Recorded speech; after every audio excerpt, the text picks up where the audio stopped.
All right, today we're talking about something pretty high stakes, a battle that might be happening inside you right now. It's the fight for your carotid arteries. Think of them as the superhighways for blood going to your brain. And when they get jammed up, well, the consequences can be huge. So let's get right into it. For the longest time, the thinking was simple, right? If a pipe's clogged, you clean it out, get a plumber, or in this case, a surgeon. But what if that's not the whole story? What if the best way to fix a blocked artery has nothing to do with a scalpel? That's the big question we're looking at today, and it's totally changing the game for preventing strokes. Okay, so to really get why this is such a big deal, we first need to understand the problem itself. Let's talk about this highway to the brain. Seriously, that's the best way to picture it. You've got these two major arteries running up your neck, and their one job is to get all that good stuff, oxygen, nutrients, to your brain so it can, work every single second. So yeah, any kind of traffic jam here is a really, really big problem.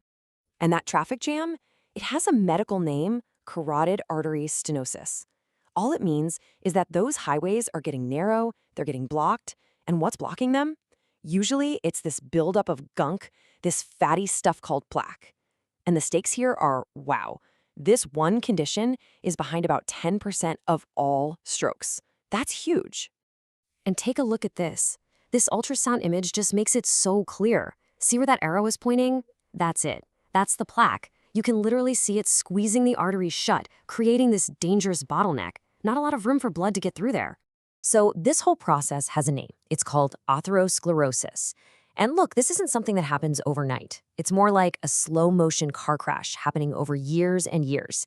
And what causes it? Well, it's a list of things we've all heard about, right?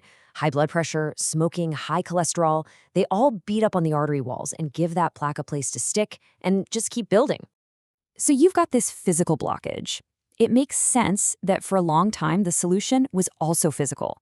It was like an engineering problem, and it needed an engineering fix.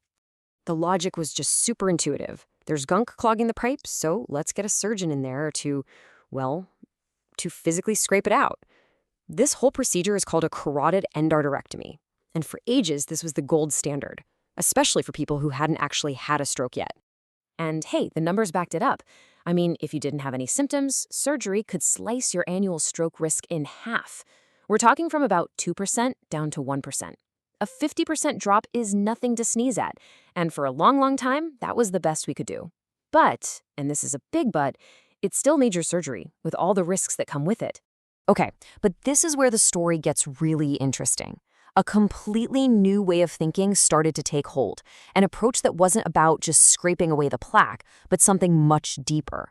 Let's call it the lifestyle revolution. The whole idea just flipped. It was like, wait a minute, instead of just dealing with the symptom, the plaque itself, what if we could go after the cause? What if we could actually stop the disease process from happening by changing the environment inside the body that lets this plaque grow? And that led to this amazing new strategy built on what you could call 3 pillars of defense. It's all about diet and lifestyle. We're talking about getting blood pressure under control, kicking the smoking habit for good, and managing blood sugar with food and exercise. And this wasn't just, oh, you should probably do this. No, this became the main treatment. So when it came to diet, 2 big ones really stood out. You've got the DASH diet, that's all about fruits, veggies, low-fat dairy, and the classic Mediterranean diet. And the reason they're so great? They're both powerhouses when it comes to lowering blood pressure, which, remember, is one of the main villains in the story. And the other pillars are just as massive. I mean, quitting smoking, that can cut your stroke risk within just 5 years. And blood sugar, you gotta get that under control. High blood sugar can make a stroke 2 to 5 times more likely. And of course, the foundation for all of this is just getting active, regular aerobic exercise. So what happens when you take all these major lifestyle changes and you pair them up with modern medicines, things like statins? Well, the results, honestly, they were revolutionary. Absolutely game-changing. Check this out. This one number basically tells the whole story. Less than 1%. That is the new reality. That's the annual stroke risk for someone without symptoms who is doing everything right. The lifestyle changes, the medication, the whole deal. So here's the bottom line.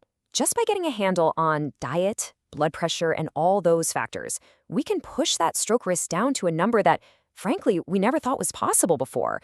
And a number that low, well, it really makes you rethink the whole idea of jumping into surgery, doesn't it? I mean, just look at this then versus now. It's incredible. Back in the day, with the old treatments, you were looking at a stroke risk of around 2.2% a year. Now, with this focus on lifestyle and modern medicine, that risk has absolutely plummeted. We're seeing numbers as low as 0.5%. Some studies are even showing 0.35%. That is a massive, massive drop. So this wasn't just about giving patients another option. This level of success completely tore up the old playbook.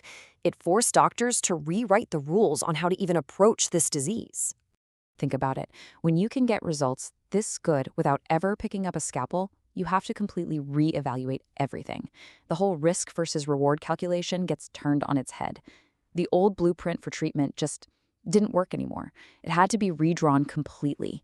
So let's put them side by side, the old blueprint versus the new one. Old way, surgery was often one of the first things on the table to fight that 2% risk. The new way, lifestyle changes and meds are the absolute non-negotiable starting point. They're the foundation. And now, the risks of that surgery, they're not being compared to a 2% risk anymore.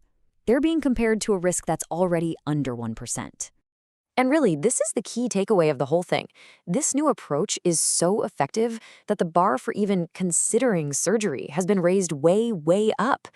It's just become so much harder to justify an invasive procedure for a patient without symptoms unless you can prove the surgery itself is incredibly safe. So safe that its own risk is less than that tiny 0.5% baseline. So, it all leaves us with this really powerful question, doesn't it?